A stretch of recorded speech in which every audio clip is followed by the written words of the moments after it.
Hello, this is George Sandmann. I'm the founder and CEO of Growth Drive. And Growth Drive is a system used by business advisors to drive client profits, growth, and value. Now, we're also a community. Every week we get together to talk about all things business advisor, everything clients, cases, things we're seeing out in the world. Now, tune in here to this podcast, and you can join the conversation by scanning this QR code, passcode 867-5309. Jump into the conversation. Everyone's welcome. We're looking forward to having you. So here we go. On with the show. How's everybody doing today? Fantastic. I spent my evening with George and Larry. Why wouldn't I be in fantastic this morning? You would not be the first person to binge watch the C3D. Oh, God. Yeah. All right. I'm currently at on a track record of 100% right now. So 100% of the time. And 100% on my quizzes, which is only one. There you go. Hey, God, I hope it. I'm afraid to take the second one because I might break my record. I think you'll be fine. The quizzes are designed to cement learning. The exam, though.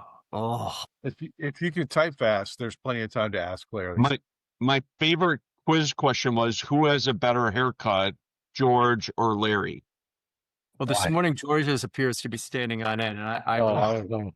I answered Larry, just to be clear. I answered Larry. Oh, man. The big question is, who's using product? Not today. Not today. Usually I do. I do. Yeah. Yeah, guys, just without dragging us down this path a long way, it is an incredible program for anyone who's listening who hasn't, and I had the privilege, I know Larry, you did too, Mike, right? Like, it's a privilege to be a part of it, but it's really, really good to listen to it, and a lot of great stuff in there. So highly encourage everyone. And I've been doing this for a long time and seen a lot of things, and it was good to walk through it and just contemplate all the different connections that are made in there. It's awesome stuff. awesome. It was a devil march. Yeah, you're a CPA, SEPA, Eric. Yeah, I appreciate that very, very There's much. something there for everybody. I don't care how much you know. There's something there you're going to pick up, and it's going to be valuable. So Yeah, and I'm not nodding my head up and down. The real value is all of the, like, you, Eric, you, Mike, you, Larry, the knowledge, the collective knowledge, which is why things like the summit, we collect and surface the knowledge. yeah, that's absolutely true. Oh, we lost you. But, and Larry made this point in the first one, the process that you put together, George, is really holds water. There's a lot of connections that are made that I'm starting to understand.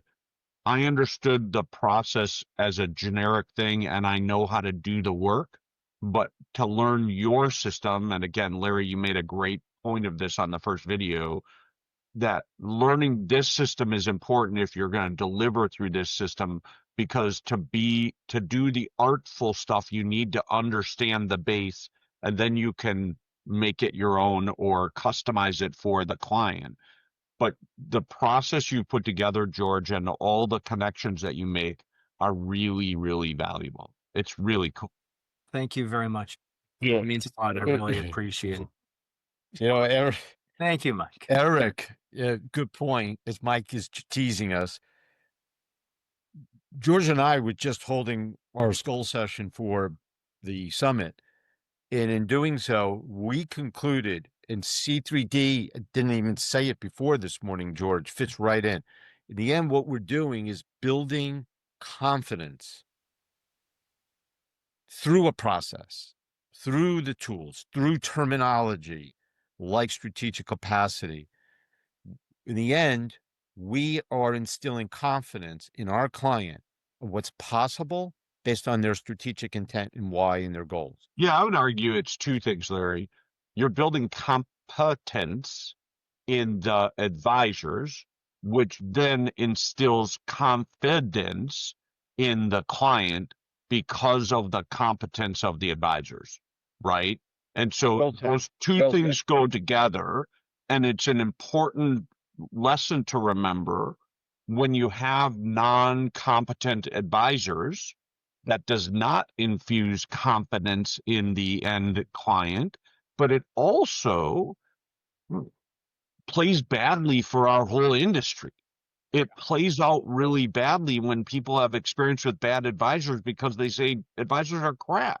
I don't want any of those. All my experiences are bad, right? And what I love about this is the system really, the process of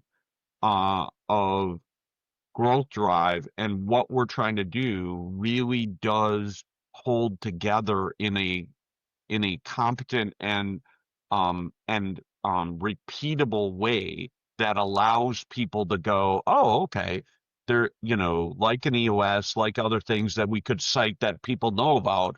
It gives you confidence because there's this process that's repeatable. Mhm. It's not just a what I think or I read it somewhere.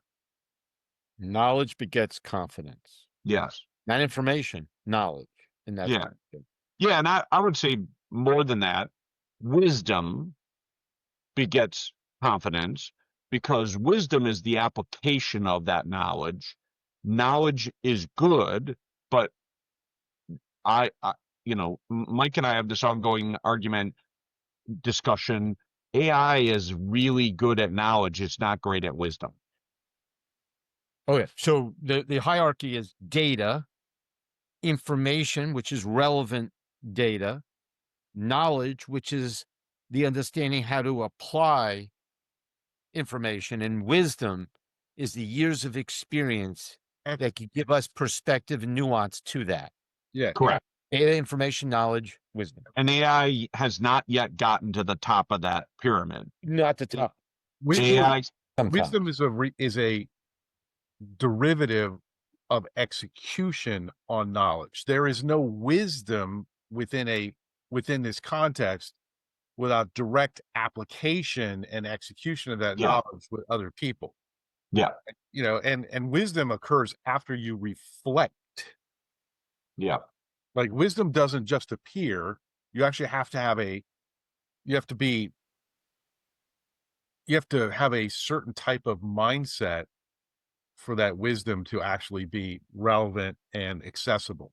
There's lots of people that have learned things but are not wise, right? And so that's my nuance. And Mike, that's an excellent one, Mike. Yeah, and wisdom doesn't occur because you do something a bunch of times. Wisdom is more than just repeating something over and over and over. yeah, well, I think wisdom is achieved through to a certain extent from a desire or an awareness of wanting to improve, right? Or not wanting to experience the same amount of pain again, right? Right. So, To use a growth drive term, I don't think wisdom comes without strategic intent. it depends upon how you express it. I mean, I think the big thing when I look at AI, most of the time that I spend thinking about AI is using it for what it's incredibly good at right now, which is organizing and distilling things from my IP, not Right. others, right? Using it like Andy has taught some of us, using it to drive a faster overview of other thought processes and systems. Yep. Which is dangerous because sometimes it's wrong. But more importantly, AI for me is a examination of how our client behavior is going to be affected by it. Yeah. When you think about it, the most important thing in business is getting clients, keeping Yeah. clients, right? And I am very confident that the vast majority of people in our community aren't thinking about how people buy. Yeah. I agree with all those things. I always think of the medical profession when I'm thinking of something like AI and just apply it. Can AI diagnose a disease better than a doctor? Maybe, because it has access, immediate access to much more information that the doctor may not have ever read or may have forgotten or whatever, right? So it's really great at looking at a large group of information and distilling that down into something that, so diagnosis, I would love AI to do all the diagnosis on my medical problems if I knew it were accurate, right? I would love it to do that. I would want somebody to confirm it who's a human being who would say, yeah, there are no schisms in here, right? But what I wouldn't want it to do is come visit me at the bedside and ask me how I'm doing and ask me if I feel good or ask me if I like the process that's going on, because it has no empathy and it doesn't have the wisdom to say, hey, in your particular situation, given how you feel about this or given about this, here's what we should do. So let's make this, do you guys mind if I just go down the rabbit hole and try and apply it to something direct to what we do? Sure. Go ahead. Love it. Is that cool with everybody? Yeah. So, and I am not taking you down a road that I've already traveled and already know all the answers to. So this is an exploratory conversation. I'd like to start off with a basic question, if you'll allow me. So, how is AI affecting your sales in your business right now? And I'm keeping it not nuanced and really niche, but I'm just interested in, number one, how are we perceiving what sales is in our organization? I'm always interested in that, but I'm really interested in how you right now observe or do not observe AI affecting your sales. Oh, I have questions. What do you mean by AI affecting or impacting your sales? What's the buyer using AI for? So I left that open on purpose. Fair question, but I left it open on purpose because somebody might have right now a thought or an observation that they could directly point to how AI is affecting them. So is anyone being affected that you're aware of by AI in your sales process? Not aware. I'm Not aware. And I'm not saying, and I'm not saying you are. I am not positive. yeah, Like I'm just asking where everybody is. no awareness of any impact it's having, because almost approaching 100% of my stuff comes from referrals. So at best, it would be somebody who got referred to me, going into AI and finding out about me. But those people tend to be referred by people they know and I know, and they tend to rely on that referral. So just to keep moving. So Larry, anything that you've noticed how it affects you? No, I have not noticed and never thought about it until now. Okay, George. I haven't thought about it in those terms. I haven't thought about this specific topic in those terms. Okay. So And Joe? yeah, Joe's got a diagram. Not yet. Good one. No, it helps from a business development standpoint, and our reach out are, trying to use tools to better communicate. I'm drafted a Just to hone you in, the next question was going to be, how are we using it if we're Okay. using it? Like, so, but Okay. I'm looking at more, are you noticing any effect of AI on your sales process apart from actions you're taking? not aware of it. Okay, me either. right? So we've got consensus. I love consensus at the beginning. So the next question, Joe, you are up. The next question is, if you are using AI in your sales process, how are you doing it? Mr. Lorenz from Ohio. So many of our discussions around with the COIs are related to some of their frustrations in their marketing efforts. So I intercepted a communication between a marketing development guy with their primary partner in an accounting firm, and their discussion was trying to get other partners to step up and write, a quick snippet of success in their world, right? I mean, referrals are classic and documented. And they're having a huge issue with their partners not wanting to participate, saying that this is not my role, right? And so what I said, how about, and this guy's name is Sam. I said, Sam, how about if I co-create 3 or 4 articles that are perfect for what you're trying to do, that fit right with the problems that we're trying to solve with Growth Drive, and hand you basically a precasted, several key precasted stories that would allow us to then kind of a joint referral. Why did you refer this client? Well, the client was experiencing this kind of pain, right? So the doctor prescription thing. And so if I was to, and my plan is to give that back to them in a really thoughtful manner, using AI as a tool to then brandize it themselves, whatever that looks like. So, and ultimately you're trying to help them help their other, cohorts and spread the word. We got to help them think through how our program solves their client's pain. Does that make sense? Yeah, man. How about everybody else? Anybody else consciously using AI? George, you will be called upon to speak in front of the class. Yeah, well, I'm fascinated by this, and Joe, that fascinating. Thank you. Hey, Mike, I've got something. Hit it. So I know I'm in the car and all that, but some way that I have definitely thought about incorporating AI, especially as I kind of get started on the ground.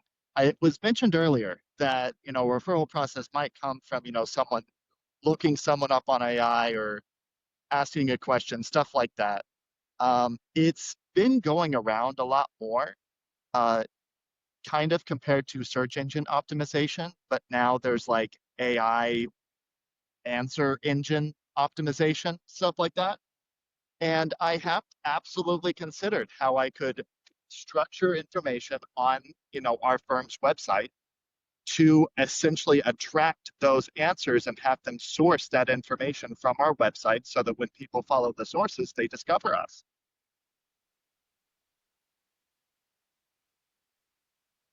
Love it. Yeah, straight out answer rank. Endless customers. Love it. Anybody else? George, Larry, Eric?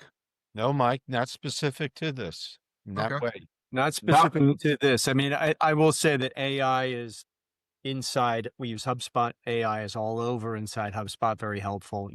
But not. Well, specific that's to- in sales. I mean, that's an explicit use of AI in your sales process. Most people make a tragic error with sales, and they think of it as asking for business or pitching, and that's just not sales. Is the entire process of how you identify, acquire, retain, and get referrals from ideal clients. Right? It's the whole deal. Hey, George uses AI all the time. I use AI all the time. And what's interesting, Mike, to your point, and I think to the point that Joe just made, is what I will do is if I'm getting on, people sign up, they have access to my calendar and they sign up for demos. Catherine signs them up for demos. That's great. If I see that I have a demo with you in advance, I will go to Perplexity and I'm going to ask for a bio on Mike Garrett. So let's say I'm meeting with a gentleman from Dallas. So I put in his name from Dallas, Texas. That's all you really need. And typically, essentially always, it'll find the exact right person and write a bio. and then you can ask a few follow-on questions, and that's AI making sure that you go into the conversation not like, who are you? What do you do? You know, you have some context, and then you're able to say, hey, I hear that you're my understanding is you're already a grandfather. Wow, you're way too young. That's even if it allows you to go into the conversation between humans in a much more engaged way. So yeah, we use AI. I mean, we use AI Yeah, all the time in that I do the same thing. I'll give you an example of an emerging use for AI for me. So I met with one of the most successful business development professionals in the legal profession yesterday. I'd already referred him. He's a safe driver. He'd been through one of my programs, but we actually had our first one-on-one actual real conversation.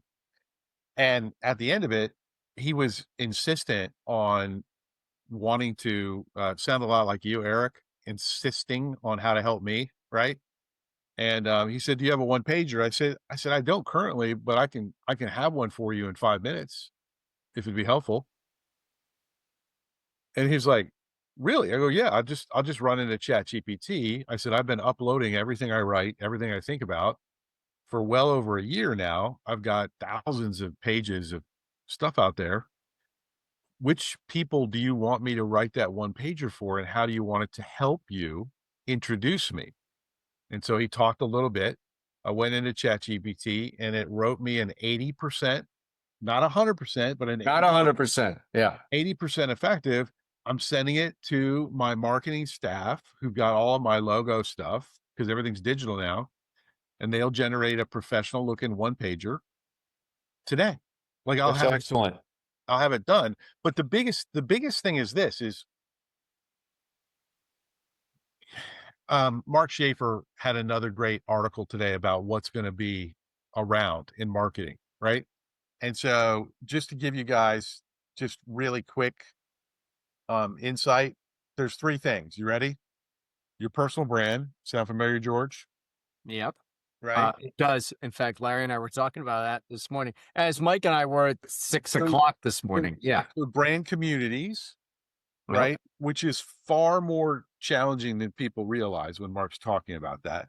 And then transcendent content, right?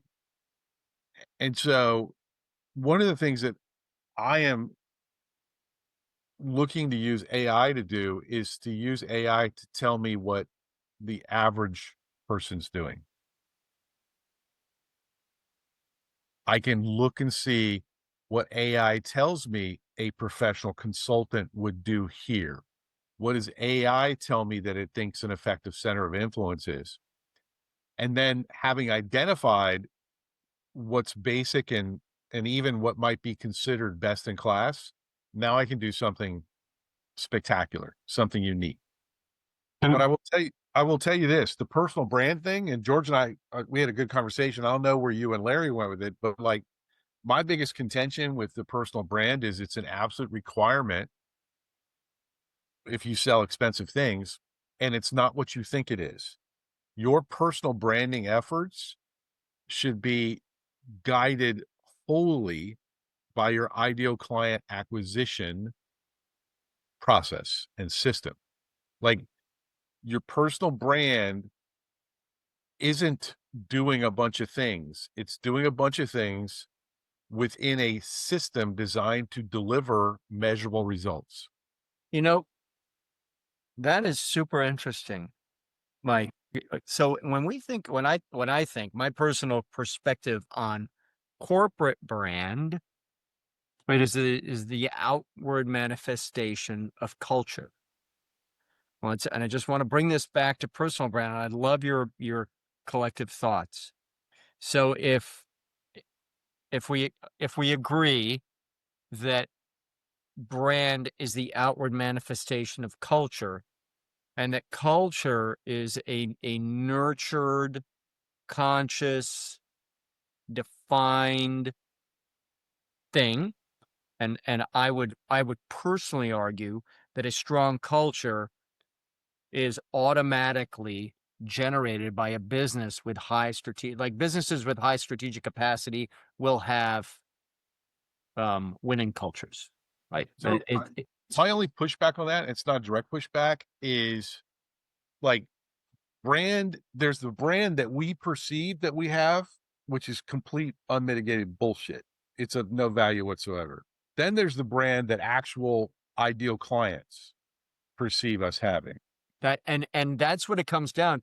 It gets into Because how there's not a direct- how your clients perceive and value your promise to the market, right? Yeah, well- I know we're getting kind of arcane, but if we get back to Well, your personal culture thing- brand, your culture thing is this, is like, how are you transmitting your culture? How is that brand being shared with the market? Is it being shared passively through what you call customer service or deliverables, or is it being delivered actively through public relations, through written content? Like, because that's the biggest thing here. Is I like, think there you're conflating brand and marketing and logo no, marketing. no, Because it sounds as though being a because what you just described is as marketing activities, and I'm saying the brand is really customer value.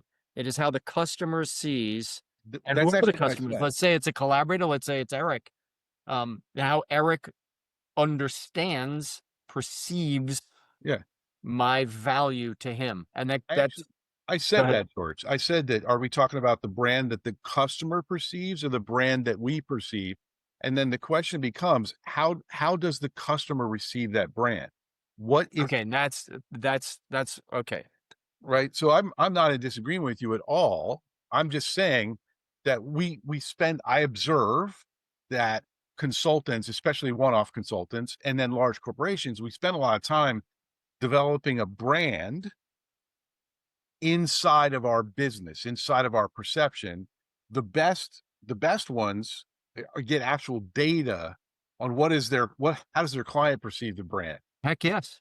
right? Heck yes. That's why heck yes. That's why I say this. You guys are basically agreeing. Yeah, we totally. Yeah. This is how Mike and I communicate. Yeah, we are. You're wrong, but I agree with you. So Larry, We agreeing, but agreeing.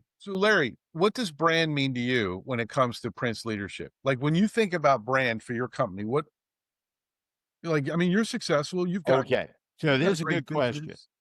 In talking to Beth from Forbes, when they ran a session for me, they said, you're mixing two things, Larry. Prince leadership, the brand, is fairly recognizable and clear. Larry Prince as a brand does not exist. Mm. So how we then move forward, and this is a part of the summit workshop in terms of, are you a solo practitioner? Are you collaboration? Are you a firm? You have to represent yourself as a brand. And so I've been thinking through, maybe too much, but I have already started behind the scenes building my personal website, because in the end, back to the confidence, I realize people aren't buying Prince leadership. They're buying Larry Prince. And that is not coming across strongly enough. So that's how I'm looking at this. And so they're different, though. There's overlap in the work that gets done, but it's different how forward facing it is in the Larry, in thank the you space. so much for sharing that. I want to ask you a follow-up couple of questions if it's okay. And the reason being is you're one of my mentors when it comes to, what we do at Growth Drive, right? Like, so there is a great deal of confusion in the marketplace and inside of me, less inside of me than the marketplace I see, about how to integrate and align two somewhat different things. Because when we talk about driving enterprise value, the personal brand of the owner, if pursued, could potentially have an impact on the growth of enterprise value of the brand, like Lee Iacocca, you know, like that's what has always been challenging for me, is because people are buying me, but 3 years from now, do I want them buying me? I would argue personal brand can be inversely proportional to transferability of the transfer value of a enterprise. What do you think, Larry? You agree? Well, okay. Now, yes, Thank you, Eric. for smaller businesses where the founder's personality drove that initial level of value that has value in the marketplace. Yeah. But if they, through strategic capacity, have built a true organization that is broken through that founder's personality And must. impact, Yeah. Yeah, and have hit agreed. that next level, you're right. This is where there's a rate limiting value of a founder's drive and presence, and then they level.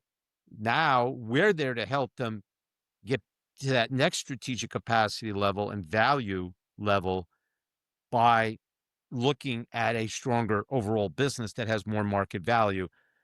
Otherwise, why would private equity, use them as an example, want to buy Larry or Mike or Joe or Eric or George? They want to buy the company that's sustainable for its own merit.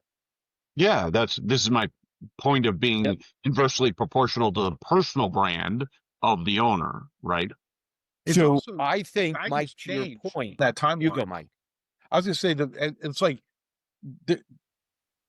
practically, and I'm really interested in George, Larry, Joe, and Eric on this. Practically, I can make a case that the personal brand of the owner can be leveraged with great acuity and value earlier in the process to drive growth that we can then use to do what we do, right? We can, when we've got resources, we can now build infrastructure, we can build systems, Right. but it's like how many businesses that you guys have worked with that had a great exit,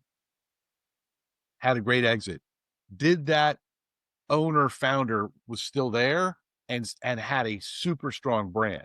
I mean, have you guys had that experience?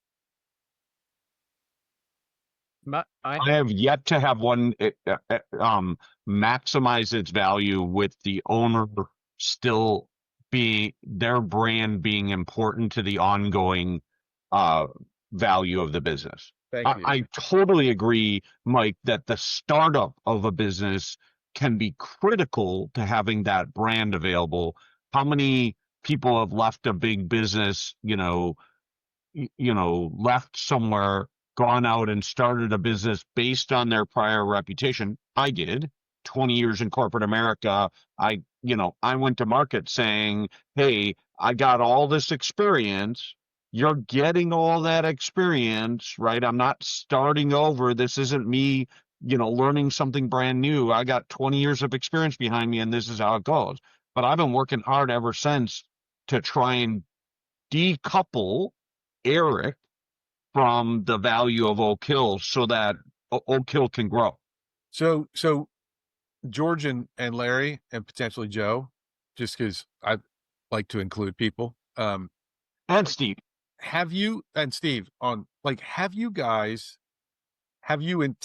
navigated the transition of a founder with when I say strong brand, I mean a recognized brand within their marketplace that they are well known and famous? Like, have you navigated the process of elevating the company brand, and how did you do that? Like, did you, you see what I'm saying? Like, I'm not Yeah, sure. I got you, Mike. I'll give you an Okay. example. The answer is no. And I'll tell you why. Those strong personalities that have built business based on their personality, their strong brand individually,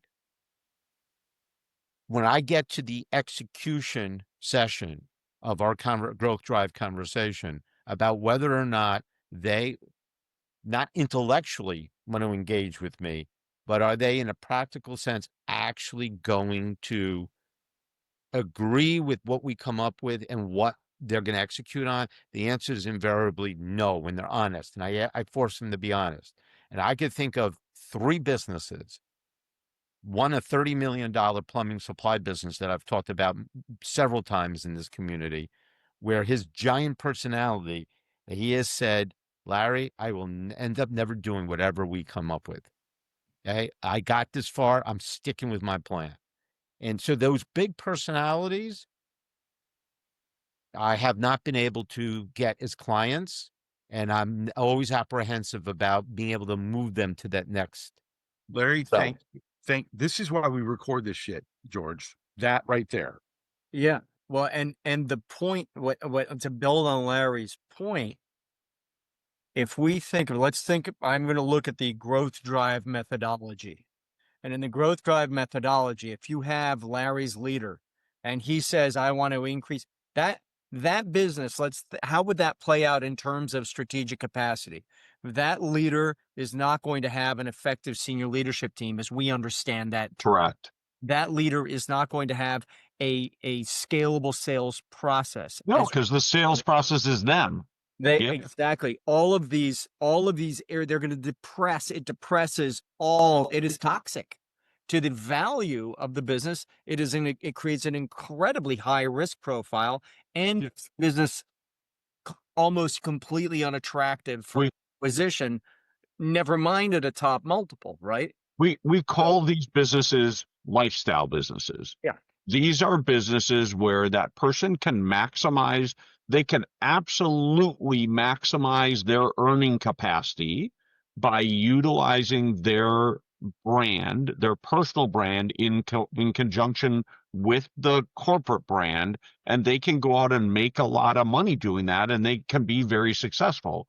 The problem is there's no ultimate transferability, because when they go away, the whole house of cards falls apart.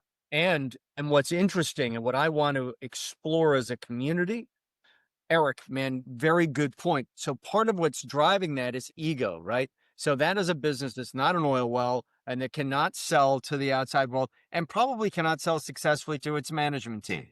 You know, that it's to the future success and growth. And that's why businesses go like this. Now, what would be interesting is to now when we get into deep discovery, right? And we're having the growth conversation and we're really listening to discover strategic intent. This is a great conversation when we're really listening to discover strategic intent. And can we help our client dissociate their ego from their lifestyle and say, yo, bro, if you, or lady, gal, whatever the equivalent of bro is, if you create an oil well, if you create a business that can successfully sell to a third party, all of this stuff that's feeding your ego, there is an encore career for you. And that encore career is becoming a growth driver and sharing what you know how to do, not with one business, but with many businesses. And why don't you can keep that revenue stream going. I'm going to help you create it, turn it into an oil well where you're the chairman and you have an additional job giving back, creating so much good in your community. So I'll stop there. Hey, Larry. Yeah. I'm just, George, by the way, I'm not in any way discounting what you just said. That was, I went off on a tangent. So, but it brings me back to, so Larry, were you with this particular plumbing company? When did that conversation about him was this after he paid you and you've done discovery? No, we did discovery. Okay. But here's the difference. There's strategic intent and there's strategic intentional commitment. When I listen to the intellectual exchange between me and a prospect, I have to flip it to, and I'm very upfront with his name happened to be Larry, this guy. And I said, hey, Larry, honestly, I know that intellectually you buy into what I'm talking about in terms of things George just talked about. But I know you. Are you really going to do these things? Are you going to make those changes? You've been running a business successfully this way for 30 years. And now because you recognize you have to look at it in your mid-60s at a transition, are you really willing to do those things? And he reflected, and the answer was really no. How long did it take you to get there as far as research? 2.5 hours. I know him from the gym. For years, we would just chit chat about sports. I had no idea he was a business owner. No idea. And then one day he asked me what I did. And I told him, he goes, I need your help. I said, why? What do you do? And that's how, after years of knowing him, because that's the way it works in the gym. You don't really talk about it. Sometimes people have nicknames. We don't even know what people do. And he went into it, and I said, what? So we spent 2 sessions really just getting deep, maybe 3 hours altogether. A part of it courtesy as a guy I know for years.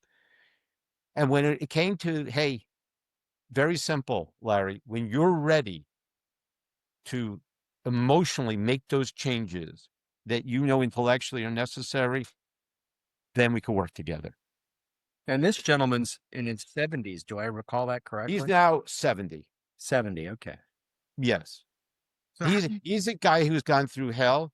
He brought his daughter in. He's fired her twice. They no longer talk. He's a chain smoker who smokes while I had no idea until we were on Zoom, and he just kept smoking. In the gym, he doesn't smoke, by the way. So here's a unique bird. He actually, when I use the word strategy, and George knows this, he says, I don't know what a strategy is. He goes, when you speak and you use the word goal and strategy and business plan, I've never had a business plan. I have no strategy. I don't even know what that means. I built a $30 million business and without knowing any of that. How? I said, Larry, how did you do that then? He goes, 2 things. I treat every one of my employees like gold. They'll go the extra effort for me. And I tell them that. They do that. He gave examples of that. And the other is I have like a cat sense of the market. I know where to go in the market. No one knows it. I got it. So essentially what he said is the business is not sellable. It's not repeatable. He's the core. That's it. So what am I working on? When you take that engine out, the car isn't going to go anywhere.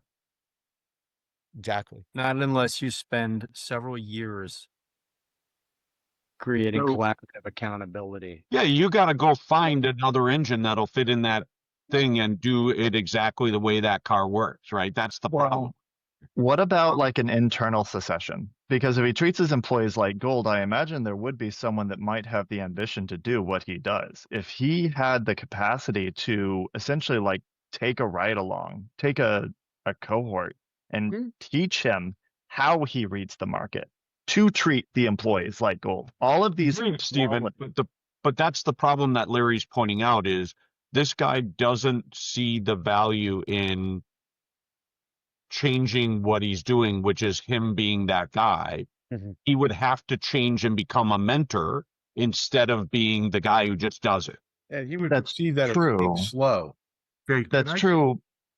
I'm also thinking I'm attaching to that quality that he treats his employees like gold. And it doesn't seem that far a jump to take one of those employees and treat them like platinum. You know what I mean? So It's not so far path removed. go down, and that is like a 5-year pathway. Yes. And it makes complete sense. In his case, he'll never be able to let go. All right. Now, This is the problem you run into with a lot of people who get to a certain place who can't conceive of what got them here isn't what's going to get them there. Right. so what I have come to appreciate about this growth discovery process is there are people in 3 categories: hungry and committed to make change now. On the far end, this guy, and someone in the middle who need a little bit of better knowledge and understanding to get there, right? I don't want to waste my time. And as soon as I could kill the conversation, because I know they're over there, forget it. I want people here, but they don't show up in your doorstep. A lot of people are in the middle. This is something I heard my friend Mike Garrison say to me a little while ago that Great. really resonated with me. I not only want to attract the best clients to me, I also want the ones who are not the right clients to say no quickly. My message, Well, I hear from them. right, right. My message should help discern the right people to come to me and the wrong people to be, almost like turning the magnet around. They should be pushed away, right? And that, I never thought about it like that. I always thought about it like, I want everybody to be attracted to me. And then you're the filter. And this is But why, we don't want that. Yeah. George, I charge for discovery. That's exactly why I charge. This goes to the conversation that Mike and I were having that actually Larry and I picked up a Barry? little bit. I'll Just go go. with it. I Go go with to anything. Just feed me some food. Was it over when the I'll Germans be bombed Barry, Pearl Harbor? Harry, any Harry. Hey, because this is something we're going to discuss at the summit. Do we charge for discovery? When do we start charging? How do we? What are the best practices for billing on value? What do we charge and when? Those are all things that in this room we're going to have a lot of agreement and a lot of fresh ideas. Because Mike, your point is, if I recall correctly, It was early. we talked about, personal brand, and the stronger your personal brand, I'll just put it crassly, the sooner you can start charging, right? You don't have to demonstrate. You're like, hey, So so you're right. I said, but a personal brand that's not married to a thoughtful, articulated, complete sales process heck yes. is still gonna you're still gonna people that have strong brands can get meetings, right? But sometimes they have a hard time closing the right type of clients. And that's where how you charge, when you charge. And just to be completely, not even be fair, but I don't do the same thing the same way every single time. There's a lot of congruence to what I'm doing, but Larry is that example you talked about with your gym buddy. That is one of the ways that I end up breaking my process. I've got a relationship, right? I come across them without any proactive work. It just kind of like an opportunity appears. And sometimes, and I'm just being transparent, sometimes I drop my system, I drop my process, and I'm like, hey, you're my friend, I'm just going to help you.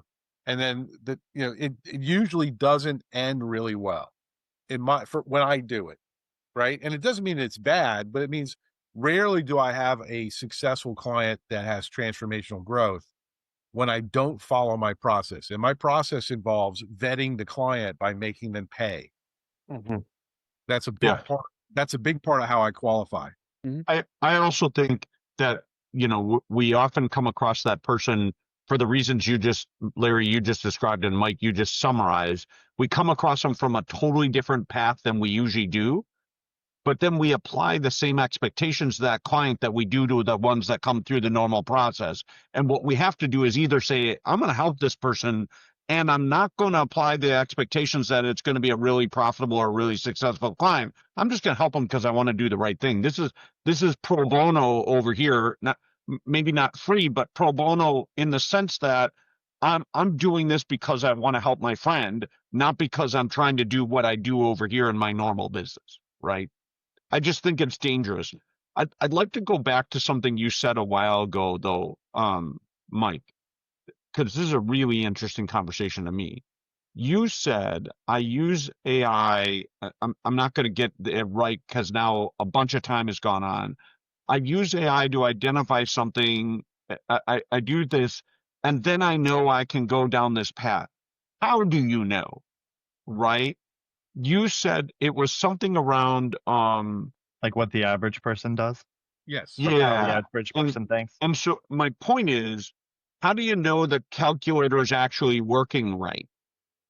So that's a really good question. That's a great question, dude. And I'm shocked to say that to you, Eric, but that's a really good question. Yeah, no, I don't. Even a blind squirrel finds a worm every once in a while. So Think about that. So, and you expose some weaknesses and some strengths. So the way that I'm currently using it, because like the macro level of my giving strategy involves giving content. Yep. Right. So and this is something George and I have.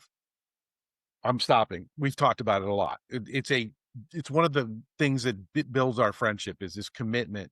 But I want to know what other people are saying in my space. So, for example, most of the stuff that I'm reading is by guys like Marcus Sheridan, Mark Schaefer. I am studying how other competent people in the marketplace are talking about acquiring ideal clients.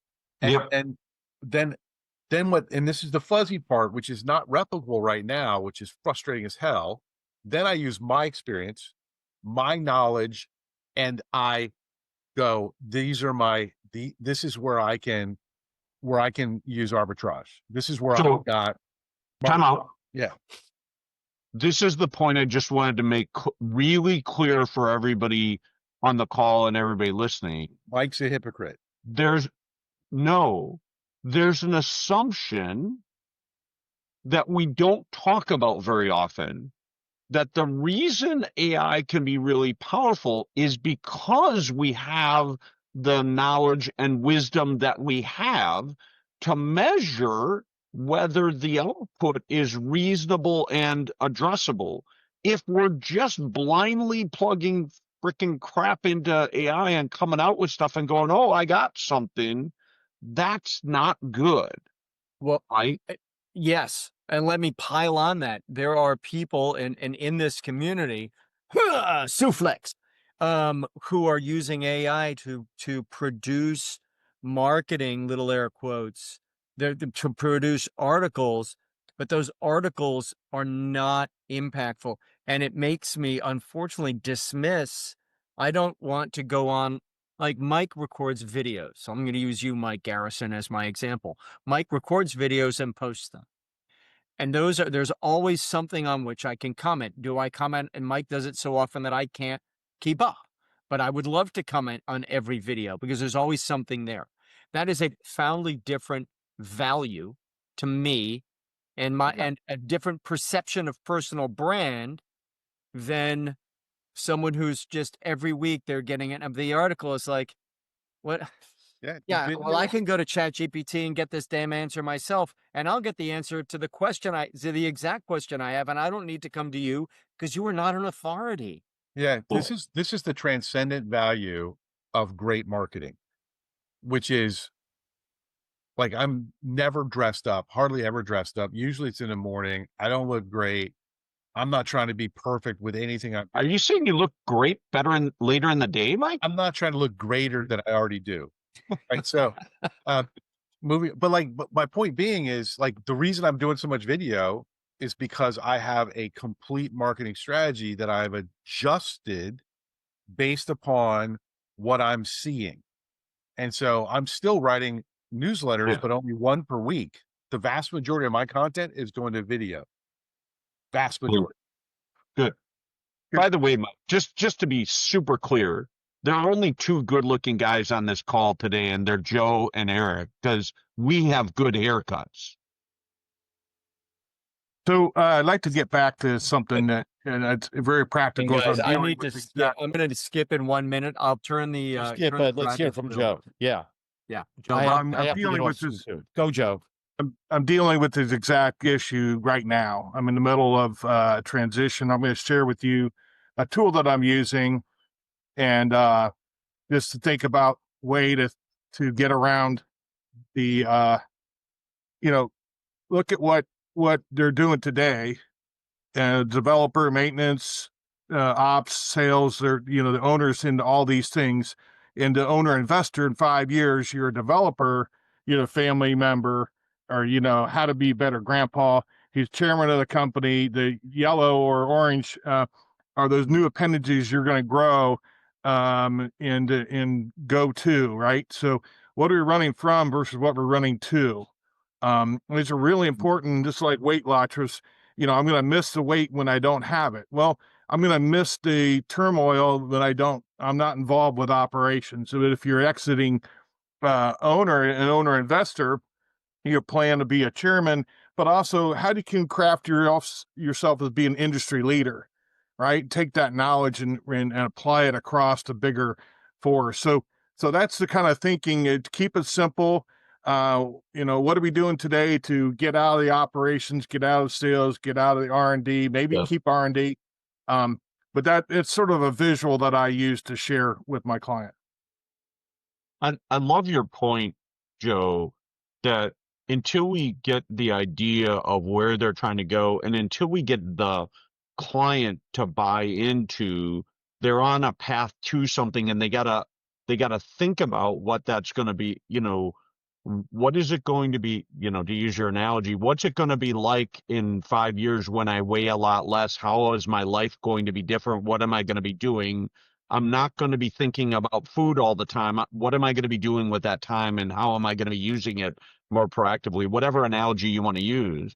Until we can get them to think in those future terms, there's actually a fantastic Wall Street Journal article on this very subject, and it was talking about wealth management and how do you get people to get into the mindset of spending their money correctly and thinking about their future self and getting to that point. And one of the ways they talked about doing it is getting them to put themselves in that future state and look back at who they are now and what they would tell themselves given what they're envisioning they're trying to be. And so I think it's a really powerful tool to get somebody psychologically to understand here's what it's going to feel like and how you're going to be thinking when you're in this new place. Now let's talk about how do we get from here to here, and what are the things that need to happen there? Yeah, and then more importantly than anything else is setting up your accountability team, right? And hold you accountable to what you say you want to do. I'm dealing with a situation where the wife is totally upset with the exiting CEO because they're going back on their word. They're going back on what they, said they're going to do. So you got to have that peer group at all different locations or in their world, holding them accountable to not slipping back, because once they get through that knothole, it's a better situation. But getting there, it's just Joe, difficult. I've sat in that same room where the CEO says, 5 years from now, I'm gonna get out, and the spouse chimes in and says, "You said 5 years ago that 5 years from now we're gonna be sitting on the beach down in Florida, and now you're saying it's 5 years more." No, that's not happening, right? They're not leveraging time correctly. Right. Well, they just have they're going to push it out 5 years all of the time. It's always 5 years from now.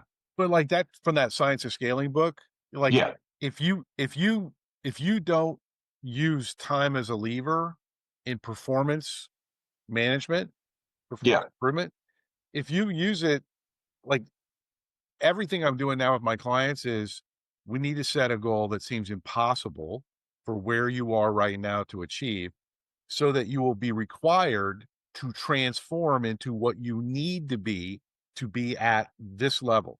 Most people are setting goals that are too small, that actually sabotage them. Yeah. They're not BHAG kind of goals. Yep. So real quick, do you guys all know your disc profile? Yes. That's one. What are you, Mike? I have the best one, Which is 100D, 100I, 8S, and a 20C. okay. Doesn't surprise me. Eric, do you know yours? It's called the Win. Yeah, I know I'm a high D with tendency towards I. I don't know my.